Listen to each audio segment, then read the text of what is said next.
आयोजकज्यू, विभिन्न विद्यालयबाट पाल्नुभएका प्रधानाध्यापकज्यूहरू, आदरणीय शिक्षक प्रतिनिधिज्यूहरू तथा यहाँ आफ्नो खेल प्रदर्शनका लागि प्रतिस्पर्धामा होमिनुभएका विद्यार्थी मित्रहरू एवं यहाँ उपस्थित सम्पूर्ण महानुभावहरू, म यस मन्थली माध्यमिक विद्यालयमा अध्ययनरत छात्रा भावना मोक्तानको तर्फबाट टक्र्याउन चाहन्छु।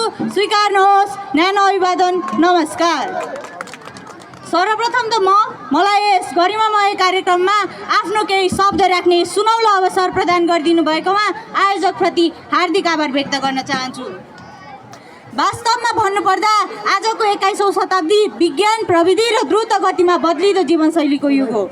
मानिसहरूको दैनिकी व्यस्त हुँदै गएको छ, शारीरिक श्रम घट्दै गएको छ र मानसिक तनाव भने बढ्दै गइरहेको छ।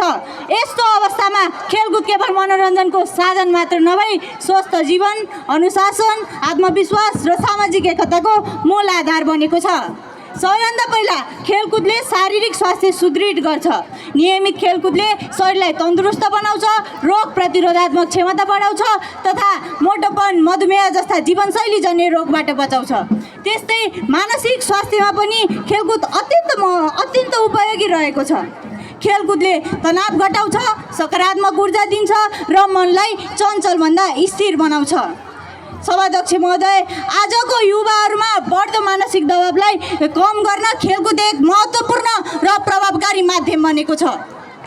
सामाजिक दृष्टिले हेर्ने हो भने पनि खेलकुद अत्यन्तै महत्त्वपूर्ण देखिन्छ। खेलकुदले विभिन्न जात जाति, भाषा, धर्म र संस्कृतिबीच समन्वय, सहकार्य र सामूहिकता सिर्जना गर्ने काम गर्छ। खेलकुदले अन्तर्राष्ट्रिय खेलकुदले राष्ट्रको पहिचान बढाउँछ र देशलाई विश्व मञ्चमा चिनाउने अवसर प्रदान गर्छ। सभाध्यक्ष महोदय, हाल खेलकुदको महत्त्व यहाँसम्म बढेको छ कि खेलकुद पनि आज एक राष्ट्रको पहिचानको एक बलियो आधार बनेको छ। अन्त्यमा विद्यार्थीहरू कक्षागत सिकाइमा मात्र नभएर खेलकुदमा समेत अब्बल हुनुपर्छ। राष्ट्रले असल खेलाडी निर्माण गर्न, असल खेलाडी उत्पादन गर्न लगानी बढाउन सक्नुपर्छ। खेलाडी हाम्रा गहना हुन्, राष्ट्रका पहिचान हुन्।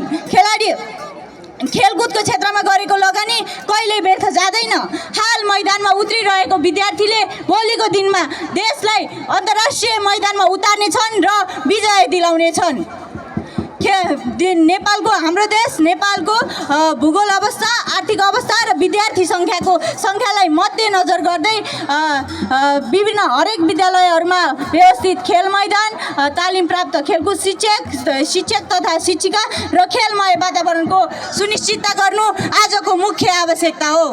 निश्चित अवसर र प्रतिस्पर्धाको समयमा मात्र नभएर नियमित रूपमा विद्यालयमा खेलकुदको अभ्यास गराउन सकेको खण्डमा अब्बल र होनहार खेलाडी तयार गर्न सकिन्छ। यसका लागि हालसम्म भएका प्रयासहरू प्रशंसनीय त छन्, तर पर्याप्त भने छैनन्। म यसै मञ्चबाट सरकारवाला व्यक्तिहरूको ध्यान आकर्षण गराउन चाहन्छु कि उत्कृष्ट खेल प्रदर्शन गर्ने विद्यार्थीहरूको लागि पुरस्कृत गर्ने व्यवस्था त छ नै, तर खेल मैदानको अभावमा, खेल सामग्रीको अभावमा पनि आफूलाई अरू सहर नै मैदानमा खडा गरेर प्रतिस्पर्धामा उत्रिने विद्यार्थीहरूलाई प्रोत्साहन